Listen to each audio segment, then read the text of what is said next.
Friends back to our channel. Friends मैं सबका अपने चैनल स्टॉक्स फॉर लाइफ है बहुत स्वागत करता हूँ। इंडस्ट्री की फिल फैमिली डेफिनेटली बस मैंने अपने स्टॉक मार्केट के करियर में दो चीज़ बहुत खास फोकस करी है मल्टी बैगर स्टॉक्स में। एक दोस्त उनके वैल्यूएशन और दूसरा उनके आने वाले कल का अर्निंग एस्टिमेट। अगर आपको सही वैल्यूएशन पे कोई कंपनी मिल जाती है मार्जिन ऑफ सेफ्टी में, अगर आप उसको ग्रैब कर लेते हैं, पेशेंसली होल्ड करते हैं और ऑप्टिमिस्टिक रह के उस कंपनी को ट्रैक करते हैं, कंपनी सही होती है तो लॉन्ग टर्म में ज़रूर पैसा कमा के देती है। लेकिन यस, आपको वैल्यूएशन से कॉम्प्रोमाइज़ नहीं करना चाहिए बिकॉज जितनी ही मल्टीबैगर स्टोरी आपने देखा होगा, सब में एक चीज़ कॉमन है कि पहले बहुत ही लो प्रीमियम में ट्रेड करती थी और कंपनी के अर्निंग्स बढ़ रहे थे।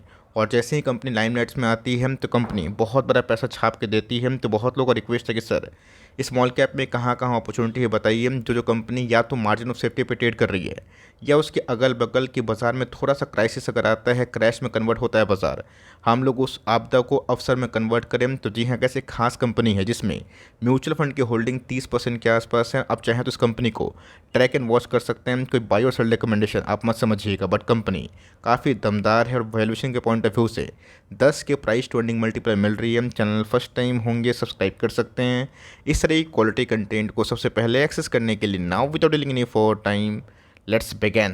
तो सबसे पहले म्यूचुअल फंड की होल्डिंग दिखाना बहुत ही इंपॉर्टेंट है कि इस कंपनी में म्यूचुअल फंड का दाव कैसा है। HDFC म्यूचुअल फंड की बात की जाए, उनकी होल्डिंग थोड़ी सी ट्रिम हुई है, बट दोस्तों अभी भी अगर आप देखें तो कोई स्टॉक में अगर 8% के आसपास कोई इंडिविजुअल म्यूचुअल फंड का नाम अगर आता है तो देखना बनता है क्यों। और मैं देख रहा हूँ दोस्तों कि बहुत सारे अन्य म्यूचुअल फंड भी इस कंपनी में काफ़ी अच्छा खासा स्टेक लेके बैठे हुए हैं। DSP स्मॉल कैप फंड की बात की जाए, उनका भी दोस्तों जो स्टेक है ना तकरीबन 3.5% के ऊपर है और ऑफकोर्स 3.69 ये इसकी एक्चुअल वैल्यू है। SBI स्मॉल कैप फंड की बात की जाए 4.5% के आसपास जो होल्डिंग है ना उसको बना के बैठे हुए हैं। दोस्तों लिस्ट की बात की जाए आपको और भी देखने को मिलेगा, जहाँ पे कोटेक की बात की जाए, फ्रैंकलिन की बात की जाए ऑलमोस्ट 2%। इवन दोस्तों कोटेक ने अपने स्टेक को थोड़ा सा बढ़ाया है। फ्रैंकलिन की बात की जाए स्टेक अनचेंज है।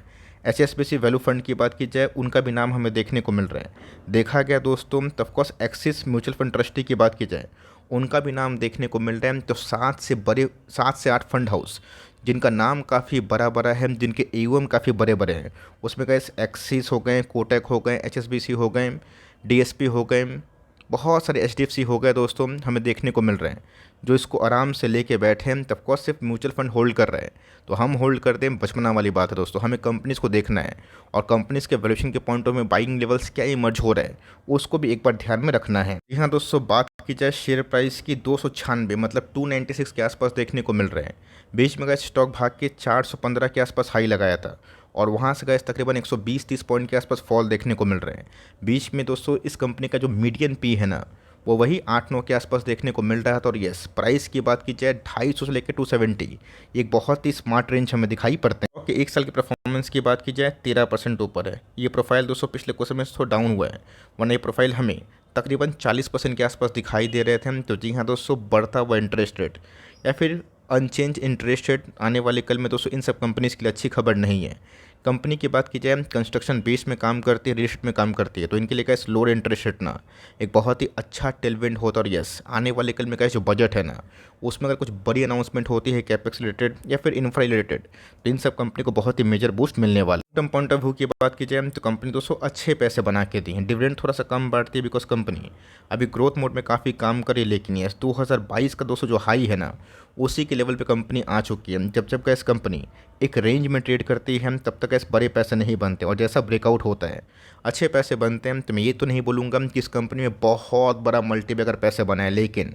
जो लोग सही टाइम पे एवरेजिंग करते हैं, टॉप पे नहीं खरीदते हैं, ये सब मीडियन पी पे खरीदते हैं, उनके पैसे बनने की संभावना दूसरे निवेशकों से ज़्यादा है। तो जी हाँ, कैसे म्यूचुअल फंडिंग होल्डिंग से प्रेरित होकर निवेश करने से बचे बिकॉज भले ही म्यूचुअल फंड के बड़े बड़े नाम इस कंपनी में निवेशित है, बट पिछले 2-3-4 महीना से कंपनी थोड़ा सा अपने गेंस को वाइप आउट की है। स्टॉक का नाम अगर आप देखें, KNR कंस्ट्रक्शन लिमिटेड। दोस्तों KNR की बात की जाए, थोड़ा सा ना हमें पता होना चाहिए कि क्लाइंट लिस्ट क्या हमें देखने को मिल रहे हैं। कस्टमर की बात की जाए, national highway authority of India NHAI, ministry of road transport highways, government of Telangana की बात की जाए, कर्नाटका स्टेट हाईवेज़ की बात की जाए, इंप्रूवमेंट प्रोजेक्ट्स की बात की जाए, मतलब दोस्तों इनके जितने भी क्लाइंट आप लिस्ट देखें सारे के सारे सरकारी हमें देखने को मिल रहे हैं।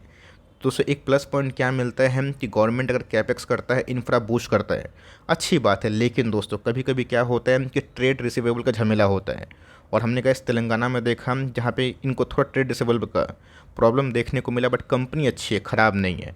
बट कभी कभी दोस्तों गवर्नमेंट के प्रोजेक्ट के ऊपर इनकी डिपेंडेंसी ज़्यादा हो जाती है, बोल के स्टॉक ना थोड़ा सा अंडर परफॉर्म करता है। बट जैसे कैसे स्टॉक को एक नया बूस्ट मिलता है, नए ऑर्डर्स मिलते हैं, तो कंपनी अच्छा परफॉर्मेंस करता है।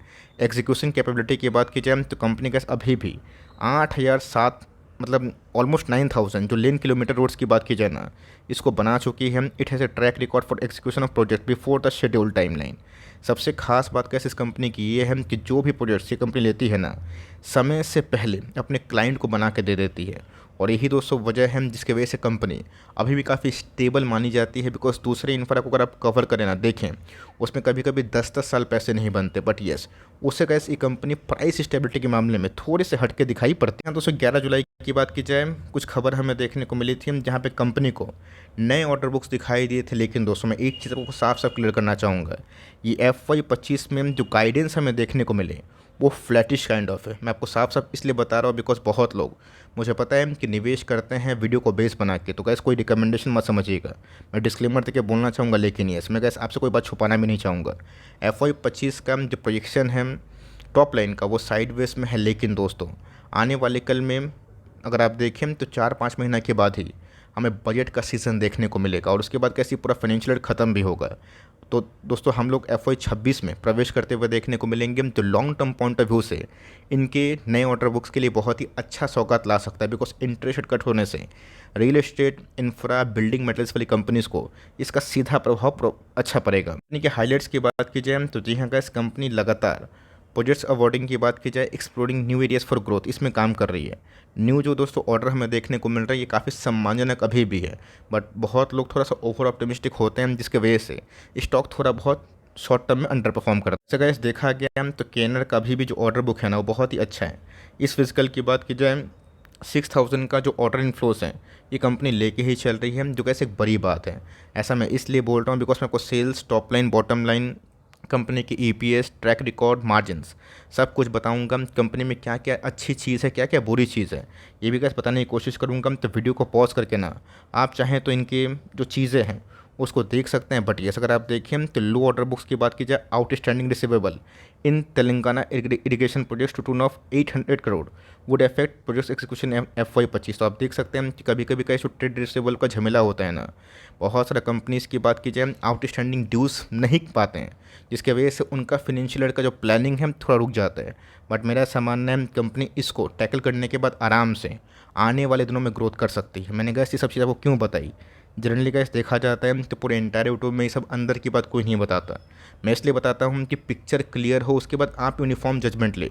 आपको सही लगे तो बाई करे, नहीं लगे तो सेल करे, कोई दिक्कत वाली बात नहीं है। पसंद ही नहीं आए तो इग्नोर करे। लेकिन दोस्तों बाज़ार में क्या क्या चीज़ चल रही है, क्या क्या हमें ट्रैक करना है, कैसे ट्रैक करना है, इस चीज़ को आप सीखेंगे तो खुद से ही अच्छे अच्छे कंपनीज को आप ट्रैक करना सीख जाएंगे। तो देखा गया तो कंपनी का मार्केट कैप 8,000 करोड़ का है। तो आप इसको स्मॉल कैप मतलब कंटेंडर ही माने, जहाँ दूसरे दोस्तों वैल्यूएशन पॉइंट ऑफ व्यू में पूरे इंटायर स्मॉल कैप बहुत महंगा हो चुका है। लेकिन उसमें भी गाइस कुछ कुछ पॉकेट ऐसे भी है ना जो सस्ते हैं। स्टॉक लाइफ टाइम हाई 415, अभी के टाइम कितना में चल रहा है 297, 237 के आसपास इनके लाइफ मतलब एक सालों हमें देखने को मिल रहे हैं। और जी हाँ दोस्तों, हम 250 से लेके 270 बहुत ही अच्छा लेवल है। मैं क्यों बोल रहा हूँ, 10 के प्राइस टू अर्निंग मल्टीपल में गैस बहुत ही कम ऐसे इंफ्रा प्रोजेक्ट वाली कंपनी होती है जिनके ROE ROC दोनों 20-22-25% के आसपास हो। कंपनी के ROC 25% है, बहुत ही प्लस बात है दोस्तों। और कंपनी के ROE की बात की जाए 23%। यहाँ दोस्तों मैं आपको कोई भागा हुआ शौक नहीं बता रहा हूँ। अगर आप देखें मीडियन पी को भी अगर आप जज करना सीखें, जानते हैं ये कल आप जानते हैं कि कोई भी कंपनी को अगर आप एवरेज पी मीडियन के आसपास खरीदते हैं और 2 साल 3 साल होल्ड करते हैं तो पैसे बनते हैं। प्रॉब्लम क्या होता है कि बहुत लोग जब स्टॉक ब्रेकआउट होता है तब वो एंट्री करते हैं। मैंने वीडियो बनाया, उसी आधार पे निवेश करेंगे, आपका लॉस भी हो सकता है दोस्तों। ये सब चीज़ ना करें, आप मेरे वीडियोस को देखें, उससे आइडिया लें, उसको ट्रैक करें, उसको ऑब्जर्व करें, क्वार्टरली नंबर्स अपडेट देखें, कौन कॉल देखें, उसके बाद कन्विक्शन खुद से पैदा करें। और मैं कैसे आपको लेवल्स बताता हूँ, न्यूज़ से परिचित करवाता हूँ। इससे क्या होता है कि कन्विक्शन बिल्ड करने में थोड़ा हेल्प होता है। लेकिन दोस्तों असली खेल ना जीवन की लड़ाई और पोर्टफोलियो की चढ़ाई, ये आपके ऊपर डिपेंड करता है कि आपको किस एंगल से इसको ट्रेड करना है। रही बात तो दोस्तों हिस्टोरिक जो मीडियन पी है वो 14 के आसपास दिखाई पड़ती है। बात कर ले दोस्तों कंपनी के सेल्स की, तो डिस्पाइट दोस्तों हाई इंटरेस्ट रेट, इन सब कंपनी के सेल्स धीरे धीरे बढ़ रहे हैं, जो बहुत ही अच्छी बात है। जनरली देखा गया तो रेपो रेट 6.5% के आसपास होने के बावजूद भी दोस्तों हमारा इकोनॉमिक क्राइसिस उतना नहीं हुआ। अब बहुत लोग आर्गूमेंट कर रहे हैं कि सर अब तो रेपो रेट की कमी होनी ही चाहिए, कटौती होनी ही चाहिए। अब आरबीआई जाने, उनका थ्योरी जाने, बट यस कंपनी के ऑपरेटिंग प्रॉफिट लगातार बढ़ रहे हैं। और दोस्तों बहुत ही कम ऐसी कंपनी होती है सेक्टर की जहाँ के ऑपरेटिंग मार्जिन्स 20-24-25% के आसपास होते हैं, मतलब गैस वेल पॉइज्ड है, वेल एक्सिक्यूटेड। और कंपनी के ईपीएस लगातार बढ़ रहे हैं। कंपनी के प्रॉफिट की बात की जाए उसमें भी हमें अच्छी खासी डिसेंट जंप दिखाई दी है। तो ये सब ग्रुप की कंपनी की बात की जाए, इंफ्रा पावर में जनरली कैसे डेट का एक इशू होता है, मैं आपको साफ साफ बताऊं, बिकॉज कंपनी को चलाने के लिए पैसे की आवश्यकता होती है। लेकिन दोस्तों इनका जो मार्केट कैप के अकॉर्डिंग जो रिजर्व्स है ना, वो बहुत ही अच्छा है। कंपनी के पास फ्री कैश बहुत ज़्यादा अवेलेबल है। मतलब कंपनी दोस्तों ये सब जो कैश है ना, रिजर्व्स इतना क्यों लेके रखती है कि क्राइसिस वाले माहौल में, ये सब हाई कॉस्ट वाले बिजनेस है दोस्तों, कहीं कुछ हो ही क्या, कोविड जैसा कुछ कांड ही हो गया तो क्या करेंगे, रिजर्व्स काम आते हुए देखने को मिलते हैं। बोर्डिंग्स इसलिए बढ़ रहे हैं बिकॉज ऑर्डर बुक्स कंपनी के लगातार बढ़े हैं। साफ साफ बता दिए हम कि इधर पे म्यूचुअल फंड की स्टेक क्या हमें देखने को मिलती है। प्रोमोटर का स्टेक अनचेंज है, बट एफआईएस ने क्या जो तांडव मचाया, सेल ऑफ किया है ना, इसमें भी 2% के आसपास स्टेक लुढ़कता हुआ देखने को मिल रहा है। और येस जो एचडीएफसी म्यूचुअल फंड ने जो माइनर से स्टेक बेचा है इसलिए कैसे गिरावट है, बट येस जो दूसरे म्यूचुअल फंड ने कैसे अभी भी इस कंपनी में अपना भरोसा दिखाया और जताया है, और पब्लिक होल्डिंग हमें थोड़ा सा बढ़ता हुआ दिखाई दिया है। तो बात कर लेते हैं हम कंपनी का सही भाव का। सेंटीमेंट का कोई मीटर तो होता नहीं है, बट येस एक भाव का आइडिया दोस्तों टेक्निकल चार्ट में हमें देखने को मिलता है। कंपनी का रिसेंटली 200 दिन का मूविंग एवरेज तोड़ दी है, तो बाजार में और गिरावट होगा ना, अच्छी बात है। अगर आपको अभी बेचना है तो बात अलग है दोस्तों, लेकिन आपको 10 साल के बाद स्टॉक्स को बेचना है तो इस गिरावट का फ़ायदा ले। बाजार में कल जैसे क्राइसिस हुई, बहुत लोग डरे और बहुत लोग लालच में आए। लालच में वही आए जो कम से कम 3-4 साल 5 साल बाजार को देखा है कि बाजार गिरता है तो भागता भी है। तो कंपनी का इस 200 का मूविंग एवरेज 1 डे के चार्ट में तोड़ चुकी है। बाइंग लेवल्स का जो बेस्ट भाव है ना, वो गैस हमें देखने को मिल रहा है कितना, 249। तो अगर आप 20% रिस्क लेना नहीं चाहते कि नहीं मैं इसी लेवल पे खरीदूंगा, तो आप वेट एंड वॉच कर सकते हैं। आपको लगता है कि नहीं शेयर बाजार है तो मैं खरीदते ही स्टॉक भागे, ये चीज़ सही नहीं है। अगर मेरे 20% 15% डाउन साइड है तो आने वाले कल में company valuation point of view सही है तो रिवॉर्ड देगी। तो बहुत लोग क्या करते हैं, 10 स्टॉक खरीदने की ताकत है ना, 2-3 शुरुआत कर सकते हैं और करते भी हैं।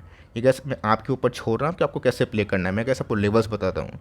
मुझे थोड़ी ना पता है कि आपका पोर्टफोलियो का साइज़ कितना है, कितना स्टॉक्स में अपना एलोकेशन दिया है। ये दोस्तों फाइनेंशियल एडवाइजर से ही सलाह मशवरा लेके काम करें, बिकॉज मेरा काम क्या है दोस्तों कि आपको विकल्प बताना। बहुत लोग कमेंट बॉक्स में बोलते हैं कि सर कितना स्टॉक रखें। अरे भाई अगर आपको एक ही स्टॉक में भरोसा है ना तो पूरा पैसा डाल दीजिए, क्या दिक्कत है। 10 स्टॉक में भरोसा है तो उसी हिसाब से काम करें। अब कोई स्टॉक क्या करते हैं कि 100-200 खरीदते हैं, उससे अच्छा म्यूचुअल फंड में निवेश करें। बहुत लोग क्या करते हैं कि सेंसिबली 25 से 30-40 स्टॉक का बास्केट बनाते हैं। और यस उसमें एलोकेशन बहुत इंपॉर्टेंट फैक्टर करता है। अब ये गैस पोर्टफोलियो के साइज़ पर निर्भर करता है कि आपको कैसे प्ले करना है।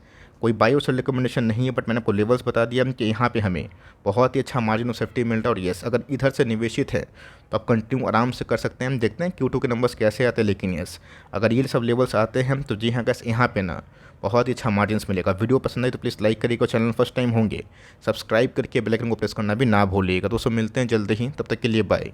Thanks for listening friends, God bless you all.